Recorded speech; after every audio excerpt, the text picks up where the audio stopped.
Josh, thank you very much, and thanks to all the colleagues for being here today. It is great to see that this movement has continued.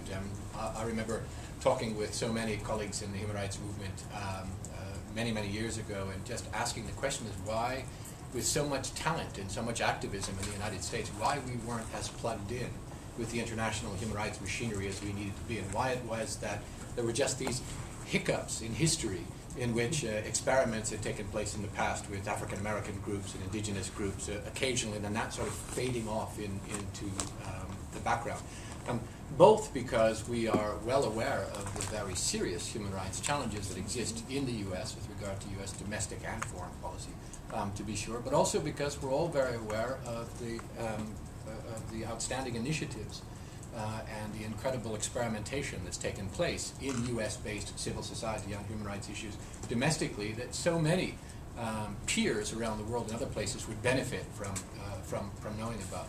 I think one of the great things about the UPR is it does provide a stage for actors from all around the world to come together and to share those experiences and to share the common cause, of course, of accountability, but also to see how it's getting done at the national level. The UPR was supposed to be different in a couple of ways. You have to excuse me if I'm a bit disheveled. I just jogged here from the High Commissioner's office. I was just briefing the High Commissioner, who's off to do something called the CEB, the Chief Executives Board, which is where she sits in a room with her counterparts, the heads of the World Bank and the UN Development Program, the Secretary General and others, and tries to convince them that human rights is relevant to development. So if you think it's difficult on the outside, you should see what it's like on the inside. It's always easy. So I've just come from preparing her for battle on that one. But that's one of the great things about the UPR is it was supposed to include an element of a follow-up. And my colleagues who have already spoken to you are engaged very much in making sure that the UPR is not just an event for each country, but that indeed there is a mechanism for follow-up as well. The other thing, of course, was that it was supposed to be universal. When the critiques, the political critiques that were launched when the old UN Commission was still around was that you had 192 countries all saying that the Human Rights Commission was biased.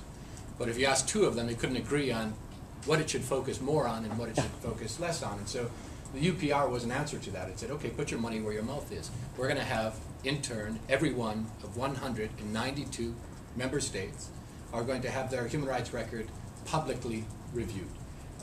And we're going to start with the members of the Human Rights Council itself. And that I think caused a little bit of trepidation amongst member states who said, wait a minute, that's not really what we had in mind. But by then, the train had moved, thanks in large measure to civil society from around the world who helped to make this a fait accompli. Well, it's still a baby, even though we've been through several cycles now. And whether or not it survives and whether or not it moves in the right direction, in large measure, is in the hands of civil society organizations. Governments, we know, are not altruistic entities. Governments don't particularly care about human rights, any of them. There are no governments, I always say, with clean hands. 192 governments with human rights problems around the world. And so the engine for this definitely has to continue to come from civil society, as has been the case with all of the UN human rights mechanisms, the treaty bodies, the special procedures, and the work of the Office of the High Commissioner for Human Rights as well. Joshua and I were talking a little bit about how to make sure that in this process we don't lose sight of 50% of the human rights equation, that is economic, social, and cultural rights, that we don't remain focused only on a narrow set of civil and political rights. And I think that's I think it's right that we focus on those questions. Economic, social, and cultural rights have come a long way in the international human rights movement in recent years. Even we, in the Office of the High Commissioner for Human Rights, 10 years ago could not speak to a group like this without blushing when it came to economic and social rights, because we too suffered from the historic imbalance of attention given to civil and political rights versus attention given to economic, social, and cultural rights. Well, we've broken through a lot of barriers. If you look at the UN Human Rights Program today, you'll see that on balance, with regard to the special procedures that are supported, the treaty bodies that are supported, the special events of workshops and seminars, the publications that are issued, the missions that are undertaken to the field. On balance, in most categories, there's actually a little bit more done on economic, social, and cultural rights these days than there is on civil and political rights. That's a historic breakthrough. That is really a post-Cold War victory, I think, that we don't hear much about. But the UPR has now become the star of the show. And so it's essential that this trend toward more sustained and serious attention to economic and social and cultural rights continues into the UPR process as well. When the United States was elected to the Human Rights Council only a couple of years ago, the High Commissioner for Human Rights issued a statement celebrating the fact that the U.S. had joined the major political entity that dealt with human rights at the international level. And it is a political entity, right? It's not Amnesty International, it's not the ACLU, it's a purely political entity, but an important political entity dealing with human rights, where member states, as peers, as fellow human rights violators, but also as fellow subjects of international law, and as the voters, those who have voting rights in the development of international law, come together as peers.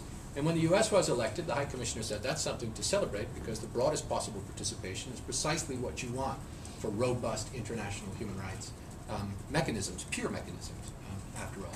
But she said the real test of whether or not U.S. participation in the Human Rights Council is a good thing is if the U.S. government can embrace the entire international human rights agenda.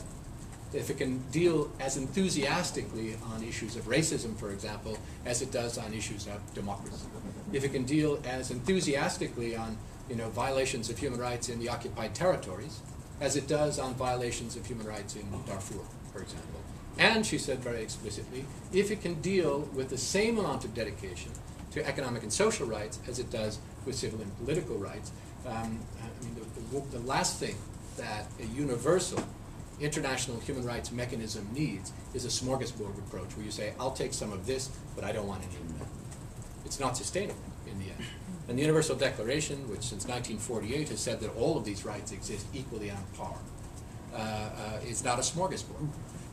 It's you take the whole balanced meal, because they are interdependent courses of the meal.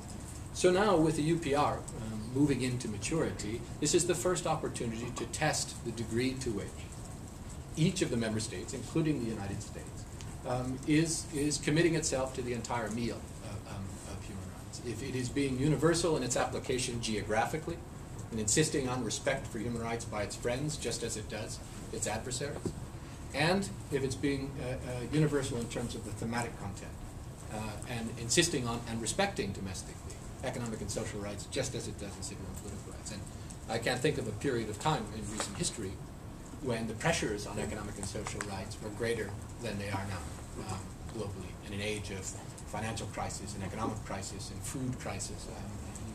You name your crisis all the way down, climate crisis and so on. So I think it's a hopeful moment, precisely because the process is in place, precisely because civil society is so engaged, and precisely because this comes exactly at the moment when efforts that so many of you in this room have been making over the course, I think, of the last 10 years in particular, to channel the input of American-based civil society into international human rights mechanisms is beginning to bear fruit in such a promising way.